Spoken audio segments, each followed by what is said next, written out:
Hello, welcome to my kitchen. I will be making meatloaf for dinner tonight. Meatloaf, I have already put all my ingredients in here.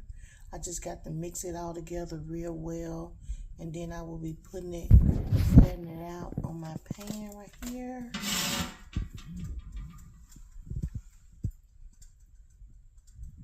So I will be making meatloaf tonight for dinner.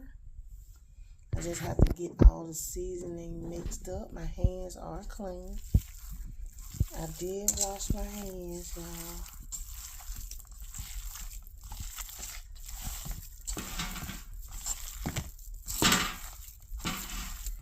I'm going to put some Worcestershire sauce up in here this time. Give it a little different flavor. So each time I do my meatloaf, I usually do it a little different every time. I never do it the same.